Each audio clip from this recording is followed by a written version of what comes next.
Soyez les bienvenus, on se retrouve aujourd'hui pour une vidéo consacrée à Saccharine, film australien de 2026 réalisé par Natalie Erika James, à découvrir en salle le 3 juin.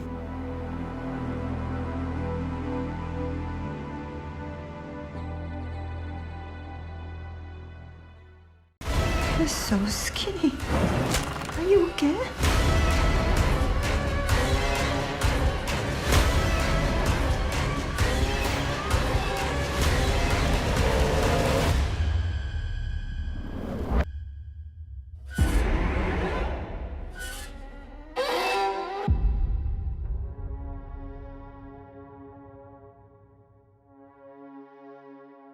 Réalisatrice, scénariste et productrice australo-américaine d'origine japonaise, Natalie Erika James se passionne très jeune pour la lecture, appréciant tout particulièrement la noirceur de certains contes de fées.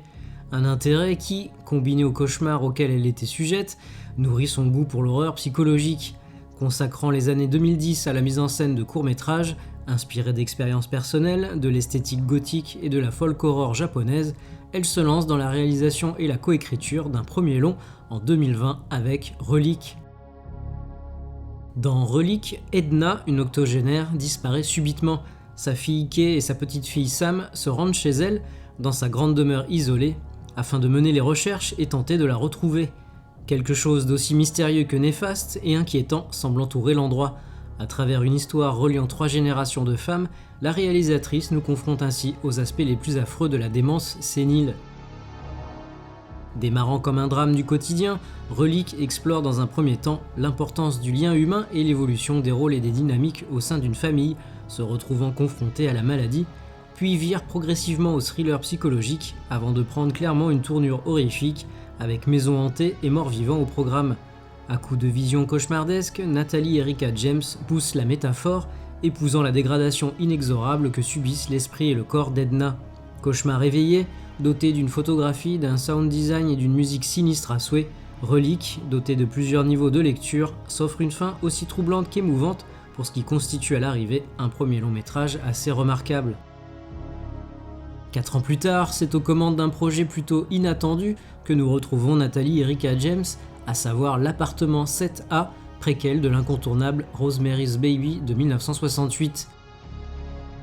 Se déroulant en 1965 à New York, le film se concentre sur le personnage de Terry, une jeune et ambitieuse danseuse mentionnée brièvement dans le long métrage original, laquelle, après une grave blessure compromettant sa carrière, se voit offrir l'aide d'un couple âgé et excentrique qui accepte de l'héberger gratuitement dans un des logements du prestigieux immeuble Bramford.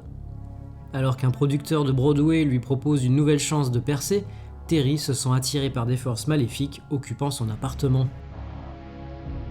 Si la performance de Julia Gardner, la reconstitution et l'atmosphère du film sont à saluer, le principal problème du long métrage reste son manque d'originalité. Passant après un classique du cinéma de genre, l'appartement 7A a bien du mal à se détacher de son modèle et étendre l'univers mis en place 56 ans plus tôt, son déroulé apparaissant prévisible et mécanique. Un film un peu vain, plus impersonnel et aseptisé, mais loin d'être inintéressant. Après Coralie Farja, Sacha Rainbow et Emily Blinchfeld, avec respectivement les récents The Substance, Grafted et The Ugly Stepsister, dont vous pouvez retrouver les critiques sur la chaîne, et En attendant Sanguine, premier long métrage de Marion Le Corollaire, c'est au tour de Natalie Erika James de se lancer dans le beauty horror avec son nouveau long métrage Saccharine, du nom du plus ancien des édulcorants artificiels. Une fois n'est pas coutume, l'idée du projet prend ses racines dans une expérience toute personnelle, vécue par la réalisatrice et scénariste au sein de sa propre famille, ayant grandi avec un père dont l'enfance fut marquée par des problèmes d'addiction et de prise de poids, et une mère extrêmement stricte sur son alimentation et soucieuse de sa santé. Deux visions opposées qui conduiront Natalie Erika James à grandir avec une fausse image du rapport au corps et à la nourriture, une déformation dont elle mettra beaucoup de temps à se défaire, une guérison dont le processus lui inspirera l'écriture du film. Une exploration de ses réflexions personnelles à travers le prisme de l'horreur, une toile malléable, selon les propres termes de James, lui permettant d'aborder des idées profondes, de sonder les recoins obscurs de son cœur, d'extérioriser les angoisses et les peurs de son monde intérieur. Au-delà de l'aspect libérateur du projet pour sa créatrice, L'objectif est également de plonger le public au plus près de l'expérience d'un personnage souffrant de troubles alimentaires et d'une relation malsaine à la nourriture, de permettre à certaines personnes de se sentir représentées, de mettre en lumière la glorification de l'ultra-minceur, de l'omniprésence des régimes et de la stigmatisation liée au corps, de provoquer l'effroi tout en suscitant une réflexion sur la manière dont sont perçus la nourriture et le poids au sein de la société. Film édulcoré ou long métrage qui prend aux tripes, que vaut vraiment ce saccharine? C'est ce que nous allons voir dans un instant.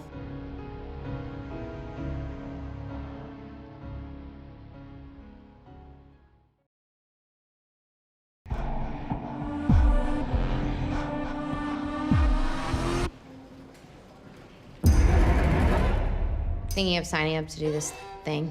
What thing? Oh, just a gym program thing. The reason why you can't lose the weight is because you can't stop.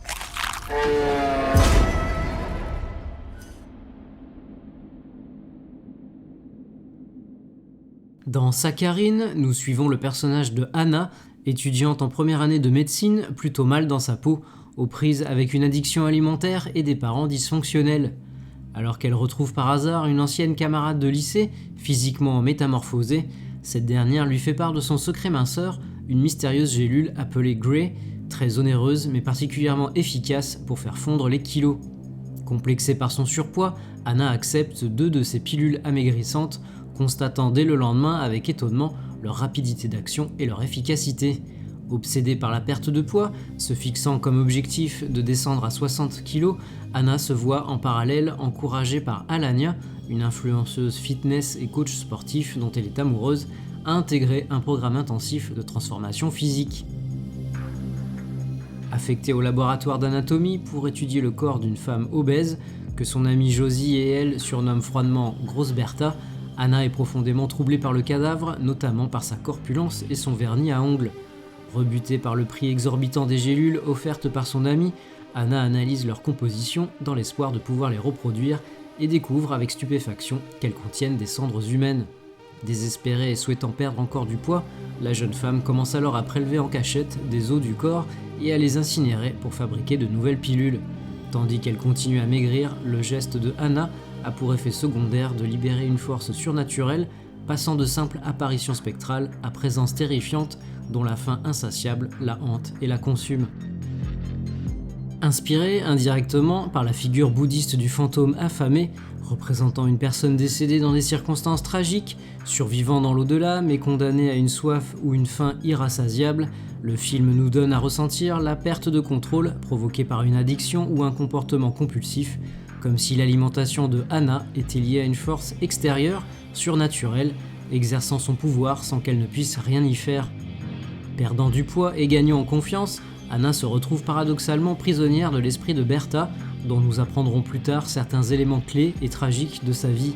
L'emprise de cette femme, de son vivant altruiste mais incapable de s'occuper d'elle-même, maintenant réduite à l'état de cadavre disséqué par des étudiants en médecine, peut être donc perçue comme la métaphore d'une certaine forme de possession s'emparant des personnes atteintes de troubles alimentaires. Les séquences mettant en scène le personnage de Bertha figurent d'ailleurs parmi les plus impactantes, apparaissant tout d'abord dans les réflexions d'objets convexes, dont l'aspect bombé rappelle les rondeurs que cherche à perdre Anna, et les déformations mettent en évidence la dysmorphie corporelle dont peuvent souffrir certaines personnes, notamment celles ayant des troubles de l'alimentation. Se manifestant également par l'intermédiaire d'éléments déplacés, jetés, déformés ou cassés, la mise en scène de Natalie Erika James s'avère particulièrement efficace lorsqu'il s'agit non plus de suggérer la présence de Bertha, mais bien de la montrer directement à l'écran. Rappelant quelque peu le mannequin vedette du Oddity de Damian McCarthy, en version plus enrobée évidemment, la matérialisation de Bertha s'intensifie au fur et à mesure du long métrage, jusqu'à nous cueillir au détour d'un jumpscare au-dessus du lit, que j'avais pourtant anticipé mais qui a malgré tout réussi à produire son effet.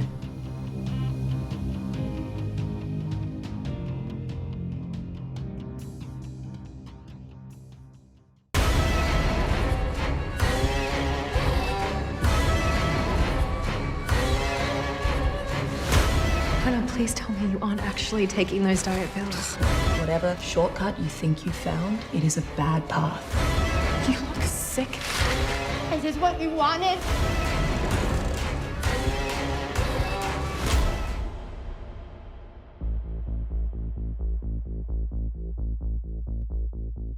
Une autre chose que le film parvient à retranscrire, ce sont les sentiments provoqués par les crises de boulimie traversées par le personnage de Anna, solidement interprété par Midori Francis, alternant entre phases d'exaltation et descente en enfer. Une dualité qui fait se succéder à son envie irrépressible de nourriture, une profonde honte et un dégoût d'elle-même, se rendant réellement compte des événements qu'une fois son désir momentanément assouvi. Affichant une nature très ordonnée, Anna voit ainsi son environnement afficher un sérieux désordre au moment des séquences où son désir l'emporte. Une dichotomie, un état d'esprit changeant, marqué à l'écran par une esthétique colorée, sucrée, stylisée d'un côté, pour les phases où s'active l'envie, la dopamine, devant un appétissant dessert ou une fille au corps si parfait, et par une imagerie plus sombre de l'autre, Natalie Ricka James de nous gratifier de gros plans peu ragoûtants sur Anna ingurgitant tout ce qui lui passe sous la main, quitte à se retrouver au milieu d'immondices dans la poubelle de l'immeuble, une routine volontairement étirée par ses répétitions durant le film.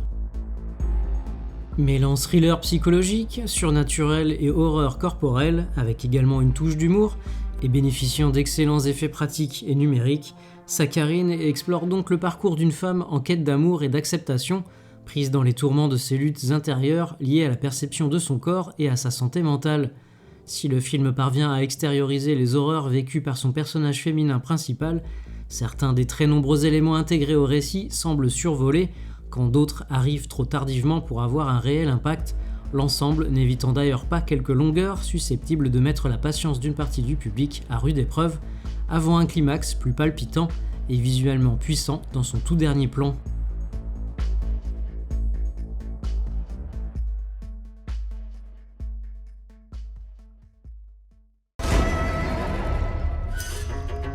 These generous donors will be your first patients. So mostly calcium phosphate. What? Human ash. Si vous aussi vous cherchez la gélule miracle, alors n'hésitez pas à liker, commenter, partager et vous abonner à la chaîne si ce n'est pas déjà fait. On se retrouve prochainement pour une nouvelle vidéo. Salut!